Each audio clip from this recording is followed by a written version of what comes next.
আমরা লক্ষ্য করেছি একটি দল সে বিজয়কে সহ্য করতে না পেরে শেষ পর্যন্ত শাহজালাল প্রযুক্তি বিশ্ববিদ্যালয়ের ছাত্র সংসদ নির্বাচন বন্ধ করে দিয়েছে। শুনে রাখো ভাইয়েরা, তোমরা হয়তো সাময়িক বন্ধ করেছো, কিন্তু ছাত্র শিবির শুধু শাহজালাল বিশ্ববিদ্যালয় নয়, প্রত্যেকটা স্কুল পর্যন্ত ছাত্র শিবির চূড়ান্ত বিজয়ের দিকে চলে গেছে আলহামদুলিল্লাহ। সম্মানিত বন্ধুগণ, আমরা এই যাত্রায় 234 জন ভাইকে ফ্যাসিবাদ পিরিয়ড হারিয়েছি। ফ্যাসিবাদ পিরিয়ড পর্যন্ত আমাদের কেন্দ্রীয় সভাপতি থেকে শুরু করে একেবারে কর্মী পর্যায় পর্যন্ত প্রত্যেক পর্যায়ের নেতা কর্মীকে আমরা হারিয়েছি। আমরা দেখেছিলাম আমাদের কেন্দ্রীয় সভাপতিকে টানা 50 দিনেরও বেশি রিমান্ডে রেখে নির্যাতন করা হয়েছিল। আমরা কিন্তু দমে যাই নাই। আমরা এই বার্তা দিতে চাই, এরা তোমরা হয়তো সাময়িক বন্ধ করেছো, কিন্তু ছাত্র শিবির শুধু শাহজালাল বিশ্ববিদ্যালয় নয়, প্রত্যেকটা স্কুল পর্যন্ত ছাত্র শিবির চূড়ান্ত বিজয়ের দিকে চলে গেছে আলহামদুলিল্লাহ। সম্মানিত বন্ধুগণ, আমরা এই যাত্রায় 234 জন ভাইকে ফ্যাসিবাদ পিরিয়ড হারিয়েছি।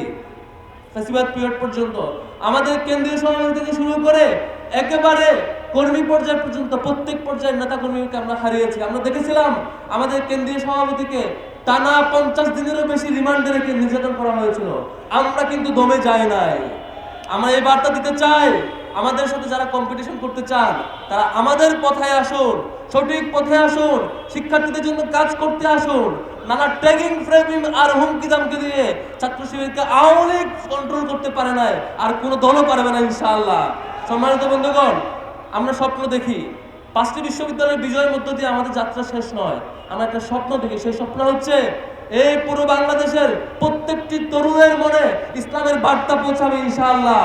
প্রত্যেকটা তরুণের মনে ইনসাফের বার্তা পৌঁছাবে। প্রত্যেকে ইনসাফ কায়েমের স্বপ্নের সারথি হয়ে যেদিন পৌঁছাবেন, সেদিনই আমাদের ইসলামী ছাত্র শিবিরের চূড়ান্ত লক্ষ্য সফল হবে ইনশাআল্লাহ। সেই লক্ষ্যে আমরা অপেক্ষায় থাকলাম। এই ছাত্র শিবিরের আজকের 49টি বছর যে পার হলো, 49 বছর প্রতিষ্ঠা বার্ষিকীর উপলক্ষে এই বাংলাদেশের প্রত্যেকটি তরুণের মনে আবারও সে দাওয়াত পৌঁছতে চায়। ছাত্র শিবিরের কোনো কর্মী গত 49 বছর ধরে কোনো ধর্ষণের সাথে জড়িত ছিল না। আবারও সে বার্তা পৌঁছতে চায়, অন্য দল চাঁদাবাজ আর লুণ্ঠনে জড়িত থাকলেও আমাদের কোনো কর্মী সে অপরাধে জড়ায় নাই, বরং বাংলাদেশকে বিনির্মাণ করার জন্য কোটি কোটি জনশক্তি উপহার দিয়েছে। আমরা সেই জনশক্তি উপহার দেওয়ার যাত্রা অব্যাহত রাখবো ইনশাআল্লাহ। এই ছাত্র শিবির সেই তিতুমির হয়ে প্রতিটি সংকটে বাংলাদেশের জন্য ফিরে আসবে ইনশাআল্লাহ। এই ছাত্র শিবির প্রত্যেকটি সংকটে বাংলাদেশকে সংকট থেকে উত্তোলন করার জন্য জীবন দিয়ে হলেও তার লড়াই চালিয়ে যাবে ইনশাআল্লাহ। ওয়া তৌফিক ইল্লা বিল্লাহ। আসসালামু আলাইকুম ওয়া রাহমাতুল্লাহ।